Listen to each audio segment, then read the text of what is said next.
Hi everyone, so today 7 Artisans finally announced their Infinite Cinema Prime lenses. These are full frame f2.1 lenses with f2.4 and f2.5 at the farthest ends of the set. And I'm going to shrink myself down here and we're going to go over all the information I was able to find about these lenses. Ooh. Oh, that's too small. There we go. That's better. So the lenses come in 2 color flavors, black and white. And for me personally, I'm really interested in the white lenses because up here in Canada, when I'm filming in the winter, there's snow and it gets pretty cold. But in the summer, the flip side is that I can often be filming in like 40-degree weather. So I see white lenses as being able to reflect that light away. Now we're going to go through a couple things here, but I want to talk about why I like these lenses. So number one, they're PL mount lenses, or you also have it where if you buy these lenses, you can adapt them to EF, or you can buy them with the EF and then adapt them to PL. And what I like about this is that using adapters, you can pretty much go to any modern cinema camera mount out there, which is nice because this is a, buy once lens, and then you can just adapt it to whatever camera that you get. The old adage, you date the camera, you marry the lenses. Now, 7 Artisan has a bunch of adapters that are available, and obviously there are plenty of other PL to whatever mount that you might want adapters out there, but also things like speed boosters and adapters that detune and adapters that add ND filters and a bunch of other stuff. Now, I'm hopeful that the back focus on the lenses into the PL mount will allow a lot of these adapters to be used. It's one of the things that I've looked at some of the other lens sets I'm considering and has been a negative. And if that's possible, that means that opens a lot of possibilities to buy this clean but not clinical lens set and then go and basically adapt and filters and whatnot to it to be able to get the look that you want without having to go out and buy multiple sets of lenses. As they are cinema lenses, obviously the design is standardized. The gearing rig is 0.8 and the focus and the aperture ring are in line with each other when you adapt them onto the camera.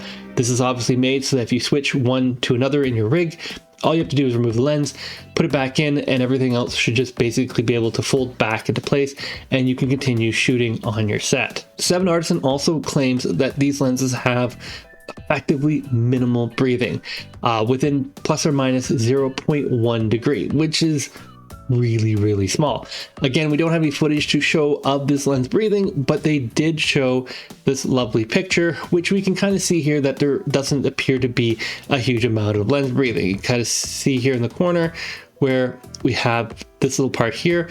When it defocuses it doesn't look like it moves at all, which is nice. And again, you can sort of see here on the edge where the mount is. You can see here the mount being defocused. It looks like it's in the same position. So this is really good. The other thing that's nice about this lens set is 330 degrees on every single lens. So this means that when you connect it, calibrate it, and set up your system, you have those nice long smooth focus throws, which is something I really enjoy as I'm been playing around with different lenses versus some of the lenses I've historically used, which have very short focus throws, which makes it difficult to get accurate focus. Plus that lens is crazy fast and that obviously focus is really loose. So a must for cinema lenses. The Infinite series full frame cameras are also obviously by their name full frame with an imaging circle of 43.5 millimeters. Most of the lenses are T2.1, with one lens being T2.4 and one lens being T2.5 on the wider and telephoto sides of the lens. While this is not ideal completely to have the same t-stop across the entire line, this is obviously done for weight, size, and price considerations.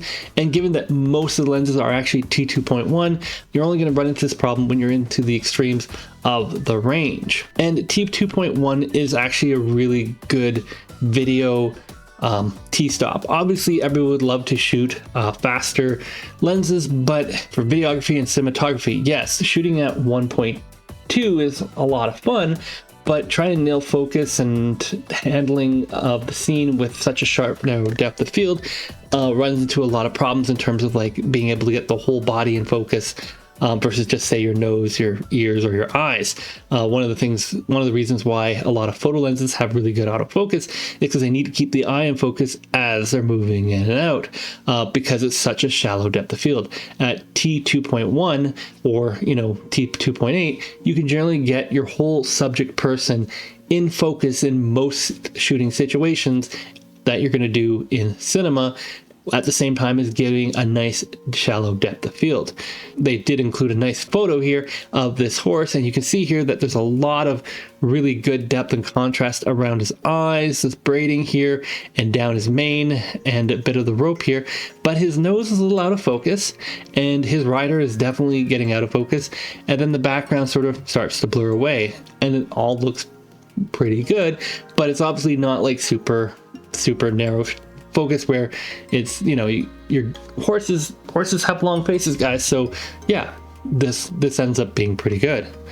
The other thing to consider also is that, if they're showing some bokeh balls, I cannot say if this was actually shot with the lens or not. I'm hoping that we're going to see some more footage with lights in the background coming out, but until then, we're getting some ideas of transitions and photos. Again, with grain here, this is a really nice shot, color-wise and stuff like that, but also focus, you can sort of see some of the grain here is in focus, but then you have the grain that's, in the foreground, the background are nicely out of focus, and they're starting to blur quite nicely, and in the background, clouds are just, they're clouds there, but they're nicely diffused. The next thing I like about these lenses is that they have multi-coating on them, and I'm going to say right now, again, I haven't shot with these. I have not seen any footage being shot with these. We're working off the photos that 7 Artisan itself released from, I guess, people who've had really early access. But look at this. The sun, I'm assuming, is right up here in this top corner.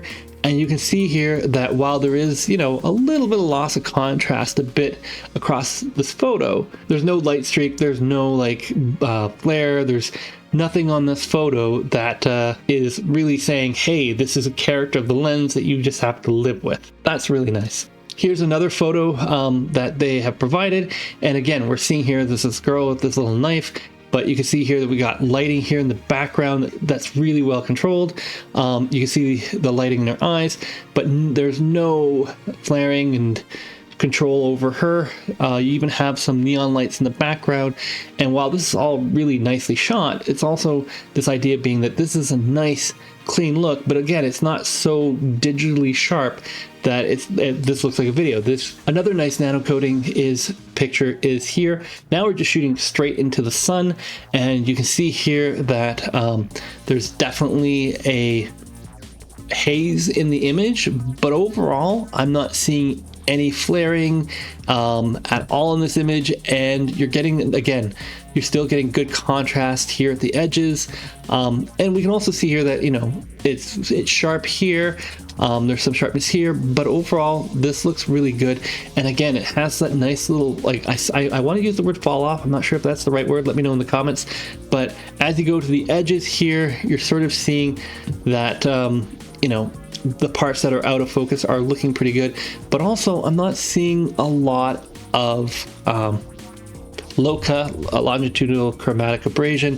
I'm not seeing a lot of red stuff. Obviously this image is slightly green. That looks like that's a tree edge there that's there, but yeah, no, this looks really, really good. So there's a couple more images I've been able to get. This one is of deer, which is yay for me, because I want to shoot a lot of wildlife with this in addition to narrative content. You can see here again, there's this deer. This looks like a very mellow shot. It looks absolutely fantastic. We go here and we can sort of see here that this is some grain. You can get some nice detail here. Now, one thing I will say is that these are sized up images from what was available, so I'm hoping that there's a little bit more detail in these, but this is what I was able to get so far off of various websites. Now, talking about the actual set itself, As I mentioned before, it comes in 16, 24, 35, 50, 85, 105, and 135 lenses, which then converts to this angle field of view. And overall, you can see that this is a nice spread out lens set, which obviously it's going to be the case because I think most camera company, lens manufacturers, etc., basically sit with these numbers, so that this is kind of the known, give or take a few millimeters one way or the other. In this whole lens set overall, I would say this is a good spread. The only one lens I'd say that's a little off is the 105. While I'm happy to see it in this lens set, I do feel that it is a little bit that you could probably get away with the 85 and the 135, but at the same time I'm kind of disappointed to not see a 40mm lens, as I like to shoot with 45mm lenses rather than 35 and 50, sort of get just one lens instead of those two.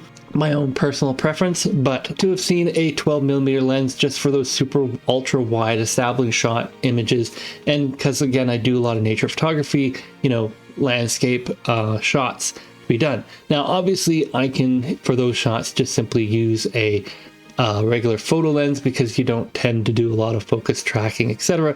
But again, one of those things of if I had a wish for everything, again, I would have liked to have seen a 40 and a 12, just simply because for me, I would have gone with the 12, 16, 24, 40, and then gone with the 85 and the 135 if I could pick anything in the world. So here's a nice close-up shot of a apparently number 000 lens in white. Again, I mentioned before I really like the white lenses, so I thought here's a good close-up image.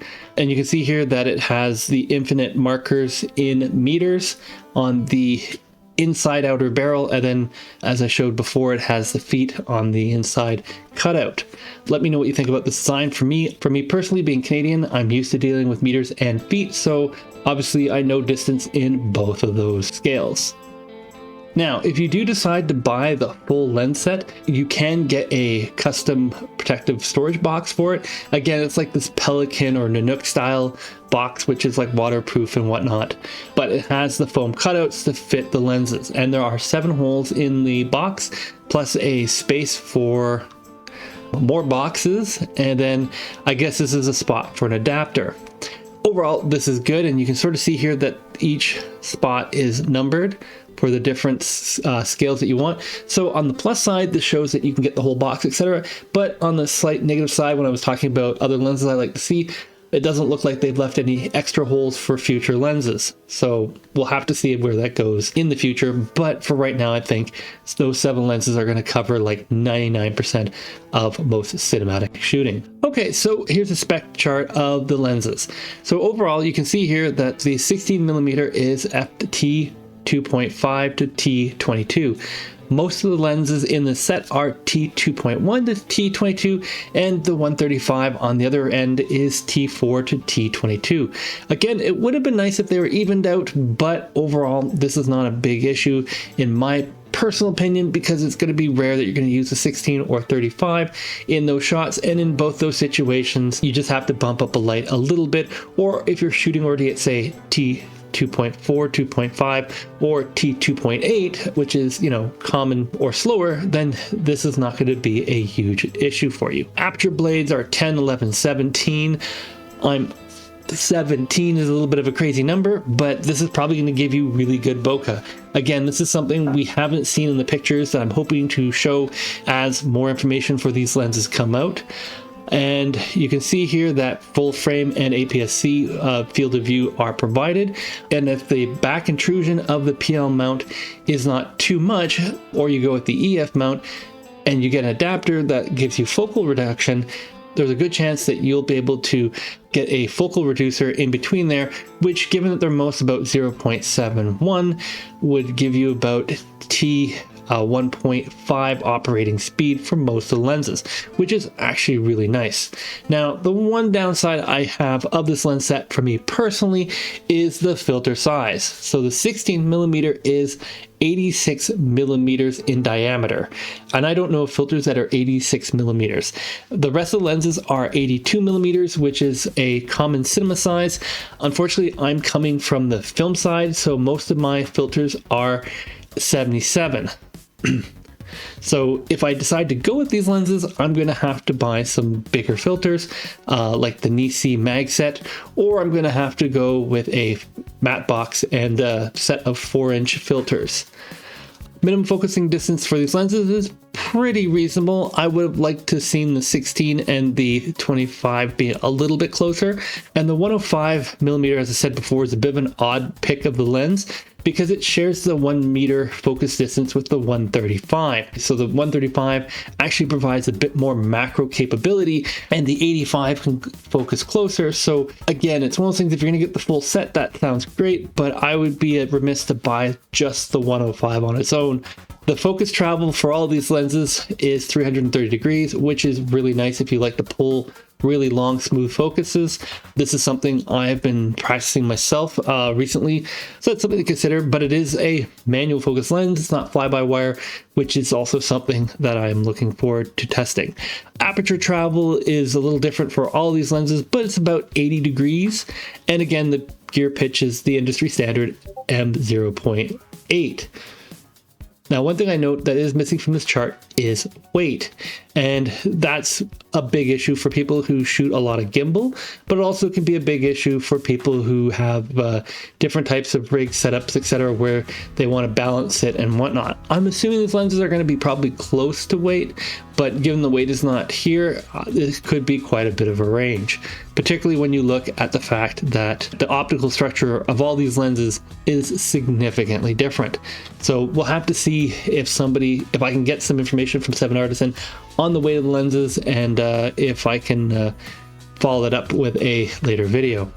So as I mentioned at the starting of the video, these lenses are available now. You can order them on the 7 Artisans website, which I'll have a link below. It's probably going to be affiliate because this is YouTube. But depending on what you want to buy, the pricing of the lenses is slightly different, with the 16 being the most expensive at $889 US, and the 50mm being $719, with the rest basically being about $750 or $800, depending on which one you pick. $799, sorry. And $799, $759, and $759. But you can buy them obviously in packages, with the basic set being 35, 50, and 85. With the basic set being 35, 50, and 85 millimeters, with it coming in at $2,237. If you want to get the master set, which I'm not sure why it's called the master set, because I guess 24 makes a good reason to get that one for the, again, wide establishing shots. It comes in at just over $3,000. If you want the supplementary set, which is basically everything the master set doesn't have, that comes in at just under $2,500.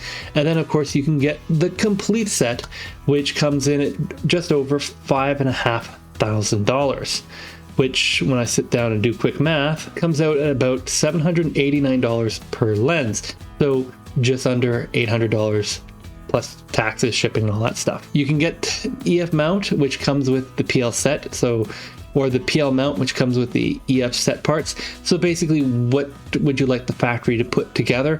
Personally, I'd say get the PL mount, unless you are used to using Canon EF lenses, just simply because with PL, I'm assuming they need to be shimmed properly. And again, the color being available is black or white. And then obviously you can buy as many as you want, apparently, and you can add to your cart, pay with PayPal, purchase it, use it on multiple projects so that it'll eventually pay for itself, but also have it where it's price-wise, as I said, $800 a lens, give or take whichever lens you're gonna get. Ends up being one of those things where it's like, yes, it's going to take me a while to raise that money, but at the same time, I'm like, once I have that lens set and I'm using that lens set and I get used to using it, I can use it on pretty much any and every project I can have.